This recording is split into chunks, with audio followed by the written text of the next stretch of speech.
비트코인 트럼프의 입에서 정말 지옥과 천국을 오간 모습을 확인할 수가 있었습니다. 차트만 봤을 때도 어떻게 이렇게 극과 극의 움직임을 가져갈까 싶은데요.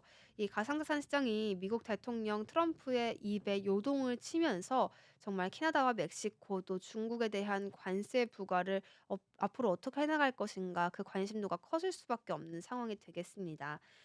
관세 부과가 유예가 되자마자 정말 하루 만에 10만 달러를 회복했던 비트코인 모습이 확인되는가 하면 또 이런 변동성들 때문에 계속해서 상승할 때 1,500만 원 상승하고 하락할 때 1,500만 원은 하락하는 등 3천만 원 수준의 변동성을 보여주고 있다는 점도 함께 짚어졌습니다. 외신에 따르면 트럼프 대통령은 자신의 소셜미디어인 트루스 소셜을 통해서 매우 오후적인 분위기 속에서 멕시코 대통령과 통화를 했다 이렇게 밝혔다고 합니다. 멕시코에 부과하기로 했던 25%의 관세를 한 달간 유예하기로 합의한 것은 이 통화를 통해서였습니다. 미국의 상품선물거래위원회에서는 또 이런 이야기가 나왔습니다. 크립토닷컴 칼시에 대한 슈퍼볼 베팅을 조사하겠다. 파생 상품의 적법성을 따져보겠다라는 이야기였는데요. 조금 더 자세히 보면요. 이 슈퍼볼 이벤트 계약이 파생 상품 규정을 준수하고 있는지를 확인할 필요가 있는 것으로 지금 증권거래위원회에서는 바라본 모습이었습니다. 블룸버그에 따르면 이 선물거래위원회는 "우리는 해당 계약을 규정에 따라 계속 검토하고 있다." 이렇게 밝힌 바가 있었습니다. 이 슈퍼볼 이벤트 계약이 또 어떠한 규정들에 따라서 운영이 되고 있는지 반드시 체크를 해야겠고요. 크립토닷컴의 슈퍼볼 선물 계약의 적법성도 조사할 가능성이 있다라고 지난번에 블룸버그를 통해서도 보도된 바도 있었습니다. 크립토닷컴과 칼씨가 이 슈퍼볼 경기 결과와 관련된 베팅을 할 수 있도록 선보인 상품이 현재 도마 위에 올라와 있는 상태다라고 보시면 되겠고요.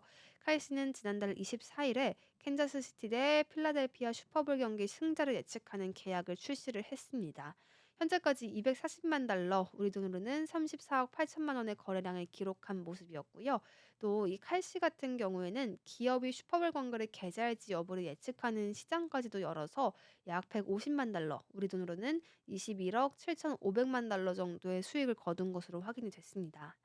하지만 이 스포츠 경기 결과에 대한 금융 상품이 미국 법률에 저촉될 수 있다는 지적이 나온 것이고요. 칼시 같은 경우에는 특히나 과거 정치 이벤트와 관련한 베팅 상품을 출시를 했다가요. 규제 당국과 충돌했던 전력이 있어서 이번 사태에 관련해서도 업계에 관심이 더욱더 크게 모이고 있습니다. 이번 조치는 최근 새로운 지도부가 파생상품 시장 내 새로운 이슈를 면밀히 검토하겠다고 발표한 이후에 시행된 사안입니다. 법률에 따라서 금융상품을 자가 인증한 기업에 또 추가 정보를 요청할 수 있다라고 했고요. 기업들은 이 상품이 시장 조작에 취약하지 않고 또 파생상품의 규정을 준수한다는 점을 입증할 그런 책임이 생겼습니다. 이후에는 제재 조치가 필요한지 여부를 또 결정을 할 것이라고 합니다. 미국 내 파생상품 거래소를 운영하는 크립토닷컴 같은 경우에는 이 CFTC의 해당 계약을 지난해 12월 23일부터 거래할 예정이다 이렇게 통보를 한 바가 있었는데 당시에 CFTC는 크리스마스 연휴와 정부 셧다운 우려들 때문에 이를 검토할 시간이 좀 부족했다라는 것이 알려졌습니다. 현재 CFTC는 즉시 거래를 중단시킬 권한은 또 없다고 합니다. 그렇기 때문에 검토에 최대 90일 정도가 소요가 될 것으로 보이고요. 오는 9일에 열리는 슈퍼볼 이전에는 조치를 취할 수 있다라고 합니다.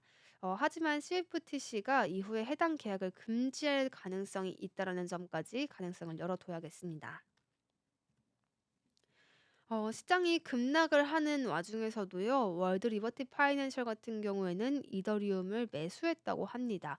어떤 이유였을까 참 궁금한 상황인데요. 코인베이스 이 프라임 쪽으로 총 자산 3억 741만 달러를 이전을 시켰다고 합니다. 회사는 이번 조치가 일상적인 재무 관리일 뿐 아니라 운영 비용 지급의 측면 또 운영 자금 충족을 위한 재배치의 일환이다 이렇게 설명을 내놓았는데요.